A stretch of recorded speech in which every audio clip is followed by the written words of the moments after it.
What is up, YouTube? It is your boy Theory here once again for Bound by Honor. bbhgaming.com is the website. Theory is your man. Alright, today we are doing a drift tune. I'm so excited. This is the Nissan S15, probably one of the sexiest vehicles in the history of vehicles, especially in the drifting world. Okay, this car is so beautiful. It is one of my favorite chassis, if not my favorite chassis, of any Nissan or any drift car out there, to be honest with you.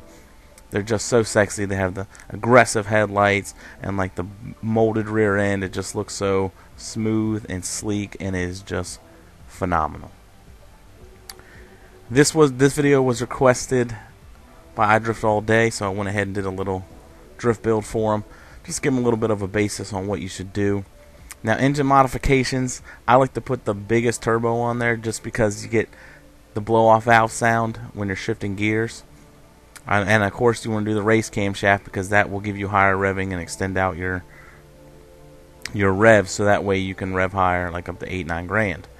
The rest of the engine mods, it really doesn't matter what you put on there, as long as you get right around 600 horsepower, or around 580 to 600 is not bad. I like to put the light and firewall on there, so that way it reduces the weight of the vehicle. And of course, every other thing you want to max out. You want to max out the suspension, you know, the roll bars, roll cage, all that stuff. Of course, you want to do the waste rate reduction, max everything. Drive shaft, you want the clutch, the drive shaft, the transmission, and the differential. We want everything maxed out because we're going to adjust all that in the tuning. Tires, you want right around sport tires, definitely. And then of course the max width on the front and rear. You can do the one right before it. It's not that big a deal. I just prefer the max width just because it gives it more of a better look and it gives it more grip, definitely.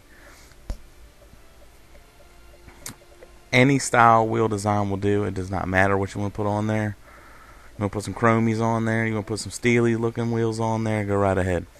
It doesn't matter. Just be aware that this does affect your performance index, your PI.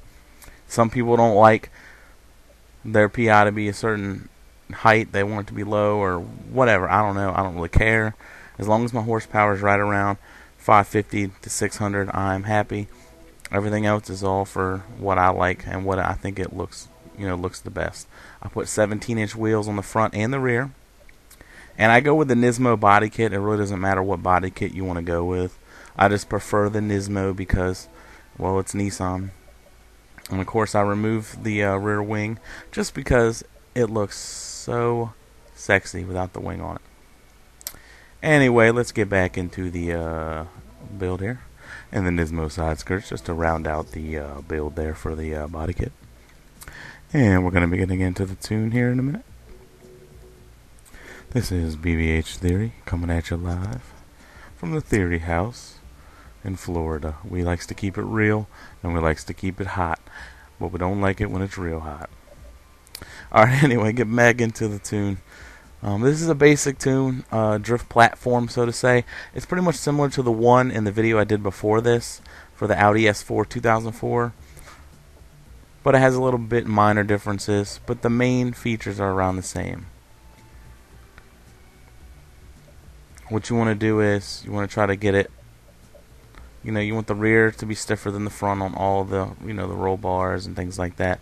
And I always slam it ride height. You want your bump stiffness and things like that to be in the rear. You want it to be stiffer than the front just because that will solidify your rear end more and lock it up. So when you're drifting, it just makes it easier to slide. So I used to think you always wanted the rear end to be loose so that way it can slide all around. It's not true. It's like complete opposite. You want the front to be looser so that way you can get a little more play in your drift and be able to, get more angle and hold angle. And you want your rear to be stiffer so it solidifies the rear and just locks everything up. Anyway, that's the tune, guys. There's a little look of the car as it sits now. I haven't painted it or anything. I will be doing a more in-depth video on the tune.